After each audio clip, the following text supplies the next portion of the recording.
नमस्कार दोस्तों, स्वागत है आपका। दोस्तों, ऐसा कौन है जो अपने जीवन में सफल होना या धनवान होना नहीं चाहता। हर कोई ये सपना देखता है कि उसके पास भी बेशुमार दौलत हो, करोड़पति या अरबपति ना सही, लेकिन कम से कम इतना पैसा तो जरूर हो जिससे वह अपने और अपने परिवार को दुनिया की सारी खुशियां दे सके। अच्छा खाना, अच्छे कपड़े, गाड़ी या खुद का घर भी चाहते हैं और उसके लिए प्रयत्न और मेहनत भी करते हैं। दोस्तों, हम में से कई लोग ऐसे होते हैं जिन्हें पैसा कमाने के लिए बहुत परिश्रम करना पड़ता है। कुछ लोग ऐसे होते हैं जिन्हें मेहनत करने के बावजूद कमाया हुआ पैसा कम पड़ता है, और कई लोग ऐसे भी होते हैं जो चाहे जितना भी पैसा कमा लेते हैं पर उनके पास पैसा टिकता नहीं है। वहीं पर कुछ लोग इतने खुशकिस्मत भी होते हैं जिन्हें अपने पुरखों की धन दौलत विरासत में मिली होती है या परिवार का जमा जमाया व्यवसाय होता है, तो उन्हें पैसा कमाने के लिए ज्यादा मेहनत नहीं करनी पड़ती, लेकिन हाँ, उस विरासत को संभाल कर रखने के लिए मेहनत करनी ही पड़ती है, नहीं तो मिला हुआ सब कुछ बर्बाद हो सकता है। यानी कि परिस्थिति चाहे जो भी हो, हमें अपने धन को लेकर जागरूक रहना बेहद जरूरी है। दोस्तों, आज हम व्यक्ति के उस परिस्थिति पर बात करेंगे जिसमें वह पैसा तो पर्याप्त मात्रा में या फिर आवश्यकता से अधिक कमा लेता है, लेकिन उसके पास वह पैसा नहीं टिकता और घर में हमेशा गरीबी की परिस्थिति बनी रहती है। आखिर ऐसा क्यों होता है? क्या कारण है कि मेहनत करने और पैसा कमाने के बावजूद आपको हमेशा पैसे की तंगी रहती है? तो दोस्तों, हो सकता है कि आपके जाने अनजाने में कुछ ऐसी गलतियां हो रही होंगी जिनकी वजह से आपके घर में गरीबी की स्थिति बनी रहती है। ये गलतियां हमारी आदतों की वजह से भी हो सकती है और ये भी हो सकता है इसके पीछे का कारण वास्तु दोष हो। जी हाँ दोस्तों, यदि लगातार परिवार में गरीबी की स्थिति बनी रहती है तो इसके पीछे वास्तु दोष भी एक कारण हो सकता है। दोस्तों, हमारा वास्तुशास्त्र इतना समृद्ध है कि उसमें हर स्थिति का कारण और निवारण दोनों भी है। वास्तु यानी स्थान जहां हम दिन रात रहते हैं, काम करते हैं, खाते हैं, पीते हैं, सोते जागते हैं और अन्य कई महत्वपूर्ण कार्य करते हैं। हर स्थान का एक अतिरिक्त रक्षक या मालिक होता है जिसे वास्तु पुरुष कहते हैं। वास्तु पुरुष ने वास्तु संबंधित कुछ नियम बनाए हैं जिनका पालन करना अनिवार्य है।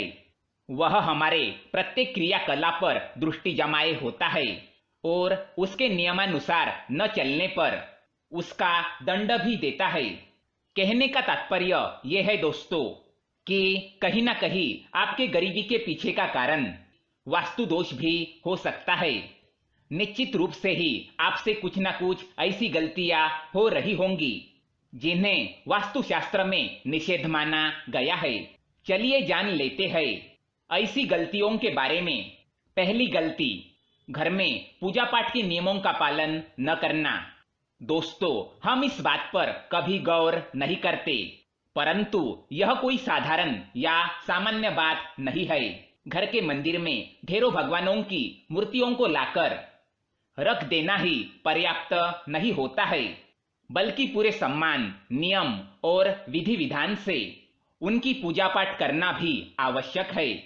प्रत्येक देवता की उपासना करने की विधि और उन्हें अर्पित करने की सामग्री भी अलग अलग होती है और हम कभी भी इस बात पर ध्यान नहीं देते हैं और सभी देवताओं की एक ही विधि से पूजा करते हैं। इसका अशुभ फल देखने को मिलता है। जैसे गणेश जी और शिव जी को तुलसी के पत्ते चढ़ाना वर्जित है और कई बार हम ये गलती कर बैठते हैं।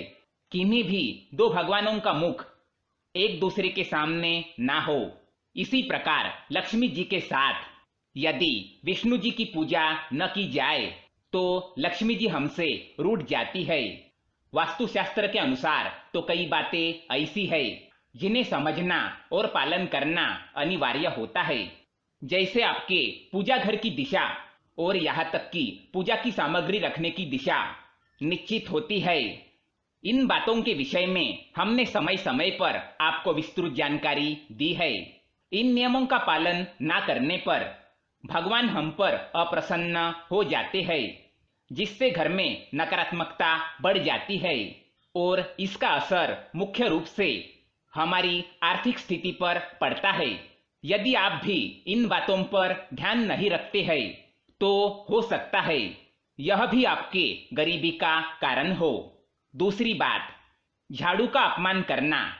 दोस्तों, हम आपको कई बार बता चुके हैं कि झाड़ू धन की देवी लक्ष्मी जी का रूप है, इसलिए घर के सदस्यों को भी झाड़ू को नमस्कार करना चाहिए। झाड़ू का अनादर करना लक्ष्मी जी के अनादर करने के बराबर है।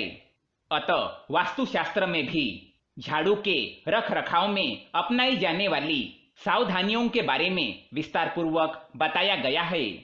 यहाँ तक कि वास्तुशास्त्र के अनुसार घर में झाड़ू लगाने के समय से लेकर झाड़ू खरीदने तथा पुरानी झाड़ू को घर से बाहर फेंकने के नियम है तथा दिन भी सुनिश्चित है।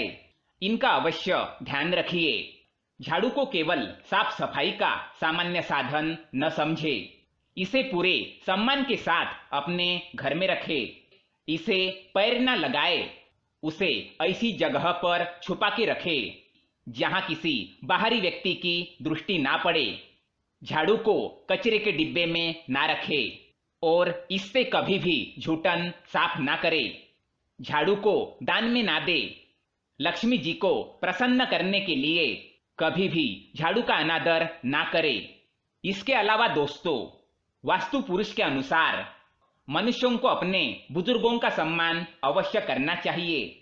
जिन घरों में बुजुर्गों का अपमान किया जाता है उस घर का वास्तु पुरुष दुखी हो जाता है और इस कारण से वह नकारात्मक ऊर्जाओं से घर की रक्षा नहीं कर पाता, जिस कारण घर में क्लेश, झगड़े और गरीबी बनी रहती है।